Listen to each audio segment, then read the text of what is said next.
In the series of 9 training videos on measuring results in the public sector, we looked at key public sector performance concepts and at the most important performance indicators associated with those.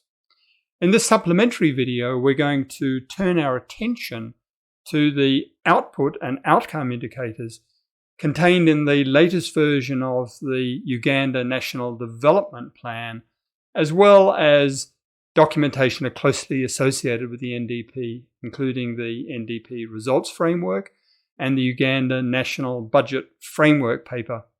My name is Mark Robinson, and these videos are brought to you by the European Union.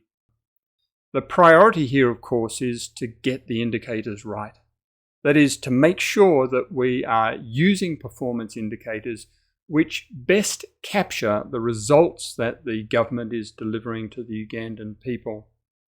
We're going to look not only at outcome indicators that have been set out in the National Development Plan itself, but also at output indicators that have been enunciated in the associated results framework documents. And what our analysis is going to show is that although many of the performance indicators that have been set out are excellent, there are some where certain mistakes have been made. Before we start, let's remind ourselves of the key performance concepts in what's known as the public sector results chain. Outputs are the services or goods that government ministries and agencies deliver to the public or to other external clients.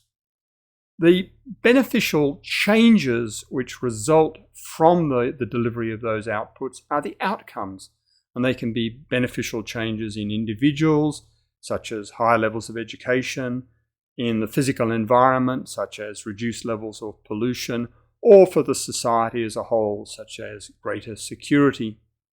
In order to deliver outputs, governments use inputs, and inputs are things such as the labour input, the equipment we use, and the money we use to finance our service delivery.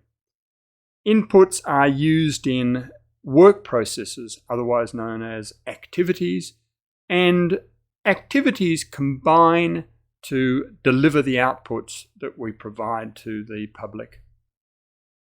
Well, let's start by looking at the main indicators that are used in the NDP itself. The National Development Plan has a series of indicators of what it calls key development results, and these are nearly all good outcome indicators.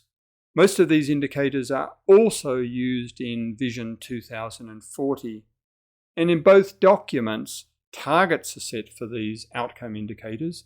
In the case of NDP 3, these are medium-term targets. In the case of Vision 2040, these are longer-term targets. The indicators used include, for example, the percentage of the population below the poverty line.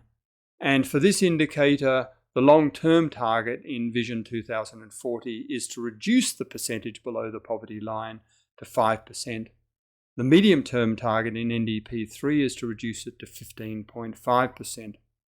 Other great outcome indicators that are used in NDP and Vision 2040 include life expectancy at birth and the forest cover as a percentage of the total land area of the country, and manufactured exports as a percentage of total exports. Well, the NDP and Vision 2040 aren't the only places where outcome indicators are used. The National Budget Framework paper also contains a large number of outcome indicators. And these are outcome indicators that are specified either for programs or for sub-programs. The great majority of these outcome indicators are good indicators. They include, for example, the percentage of food-secure households.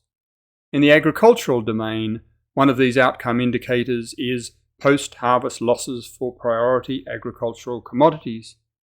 With respect to poverty rates, the National Budget Framework paper contains a number of outcome indicators which are specific to certain segments of the population, such as the urban poverty rate. And a final example, the very important outcome indicator of the neonatal mortality rate.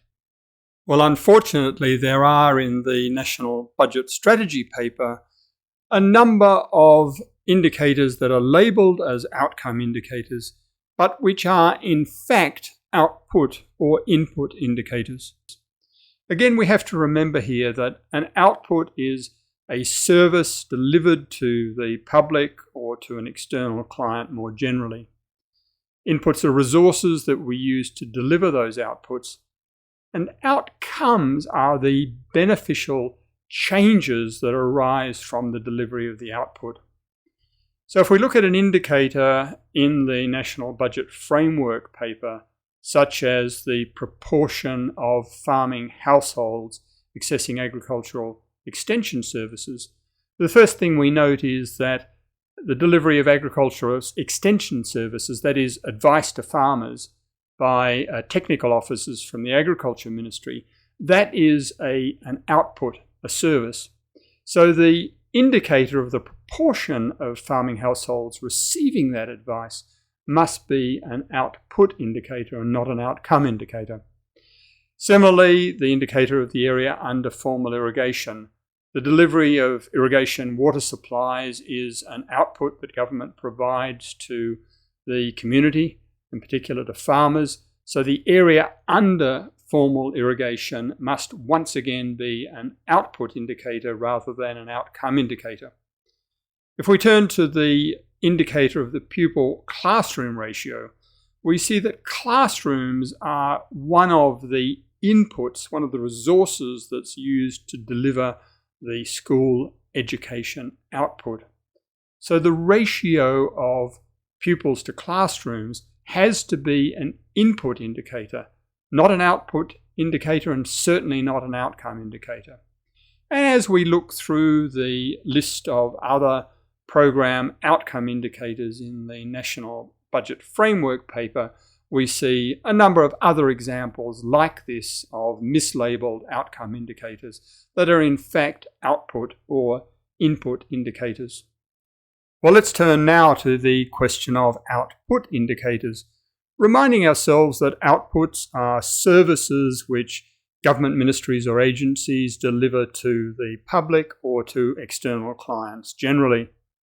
The results framework of the National Development Plan contains, amongst other things, a large number of output indicators.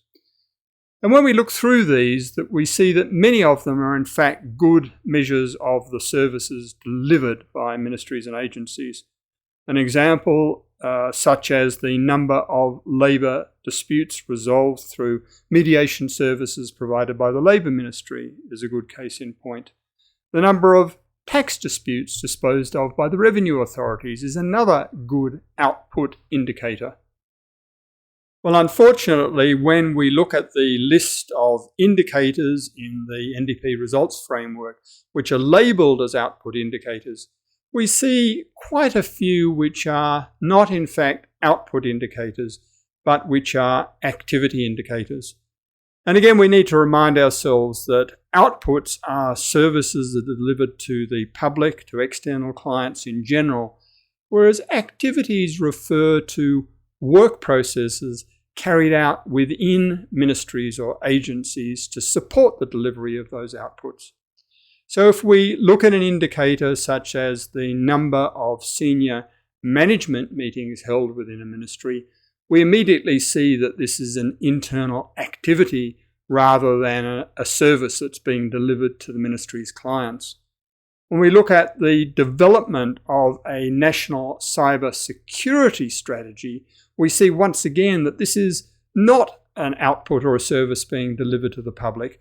It is really in the nature of a planning document to support the delivery of services that are going to improve cyber security.